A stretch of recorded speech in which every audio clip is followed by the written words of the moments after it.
Salut les amoureux du ballon rond, on commence cette revue de presse en France avec le choc de la 29e journée de Ligue 1 entre l'Olympique de Marseille et l'OGC Nice. Et ce sont les Marseillais qui en sont sortis vainqueurs 2-1. Une victoire qui fait la une du quotidien L'Équipe qui estime que cette équipe marseillaise a la rage au cœur. Au terme d'un match tendu, les Marseillais ont décroché une précieuse victoire qui conforte leur deuxième place et éloigne un rival.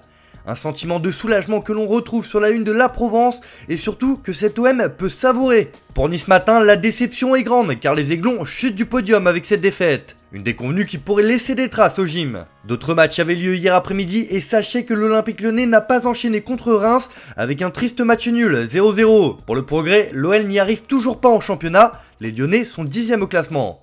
Si l'OM a réalisé la belle opération du week-end en Ligue 1, l'AS Monaco a également réalisé un sacré coup en martyrisant le PSG 3-0. Une démonstration qui fait la couverture de Monaco Matin qui se délecte d'une victoire de prestige. En s'imposant largement contre le leader parisien, l'ASM se relance grâce à un doublé du meilleur buteur du championnat, Wissam Ben Yedder, qui en est désormais à 17 réalisations. Dans ses pages intérieures, le journal Le Parisien s'interroge sur une débâcle. Une nouvelle humiliation après l'élimination en 8e de finale de la Ligue des Champions contre le Real Madrid. Sans inspiration, les Parisiens ont enchaîné une 3e défaite de rang à l'extérieur et cette piètre copie appelle à un sursaut d'orgueil d'ici la fin de saison. Sinon, celle-ci risque d'être longue.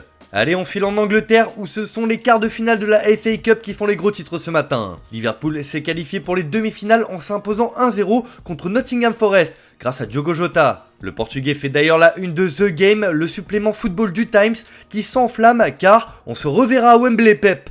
Et oui, car dans le même temps, Manchester City s'est imposé 4-1 contre Southampton et s'est également qualifié pour la suite de la compétition. Et comme le placarde le Daily Mirror sur sa une, nous aurons le droit à un choc de titans entre Liverpool et Manchester City. Pep Guardiola rêve toujours du triplé mais admet que les moments difficiles d'une saison commencent maintenant. De son côté, Klopp insiste sur le fait qu'il n'a pas peur d'affronter City 2 fois en 6 jours et déclare « Nous ne sommes pas un tirage au sort de rêve pour qui que ce soit ». Pour le Daily Express, les deux équipes ont rendez-vous avec le destin. Les deux mastodontes vont s'affronter dans leur quête de gloire, que ce soit en championnat ou en cup, ça promet des grands moments. On prend la direction de l'Espagne où se jouait hier soir l'un des matchs les plus attendus de la saison sur la planète football, le Classico entre le Real Madrid et le FC Barcelone. Et il n'y a pas eu match car les Blaugrana ont surclassé les merengues 4-0. Une sacrée déconvenue qui fait la une du quotidien madrilène Marca qui titre « Une claque qui fait mal ». Barcelone se promène au Bernabéu contre un Madrid méconnaissable. Courtois a sauvé une raclée qui aurait pu être encore plus grande. Aubameyang avec un doublé a mené le festival. Le leader a disparu sans Benzema, juge le journal. Même chose en une de As qui parle d'une nuit noire pour le Real Madrid. Le Barça de Xavi détruit le pur Madrid et fantasme sur le titre de champion. Ancelotti a assumé ses responsabilités. J'ai dit à l'équipe que c'était de ma faute. L'entraîneur italien n'aura plus le droit à l'erreur d'ici la fin de saison. Forcément, à Barcelone, on fête joyeusement ce retour en grâce du Barça. Après des années compliquées, les Blaugrana sont de retour. Et pour Sport, les joueurs catalans sont ravis de vous reconquérir. Le Barça revient en force, il a humilié Madrid dans son propre stade. Grosse victoire pour l'équipe de Xavi, juge le quotidien. Pour Mundo Deportivo, il est temps de se remuer. Mais surtout, ce qui compte ce matin, c'est que le Barça est de retour. Sa prestation au Bernabéu écrasant Madrid le montre clairement. L'humiliation a été absolue avec une domination totale et rompt une série de 3 ans de défaites.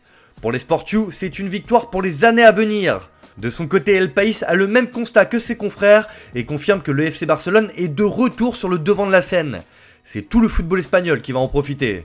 Allez, on termine ce tour de la presse en Italie, où un choc avait également lieu hier à Rome, dans le derby entre l'AS Roma et la Lazio. Une opposition de style entre deux entraîneurs réputés, José Mourinho et Maurizio Sarri. Pour l'édition romaine du Corriere dello Sport, le roi c'est Mourinho. Les Galliorossi se sont largement imposés 3-0 sur leur pelouse et ont donné une véritable leçon aux Laziale. Une première mi-temps exceptionnelle pour les Galliorossi avec un doublé d'Abraham et de Pellegrini. Pour Il Romanista, José Mourinho est carrément le roi du monde. Enfin, la Gazzetta dello Sport a assisté à un véritable show de la part du club de la Louve. Pour être complet, Tuttosport met en avant le retour en force de la Juventus qui s'est imposé 2-0 contre la Salernitana. Pour le quotidien turinois, l'Inter doit se méfier car la vieille dame est de retour. Les Bianconeri n'ont plus qu'un point de retard avant de les affronter. Affaire à suivre. Voilà, c'est tout pour aujourd'hui. Bonne journée à tous. On se retrouve cet après-midi pour le premier JT Foot Mercato de la semaine.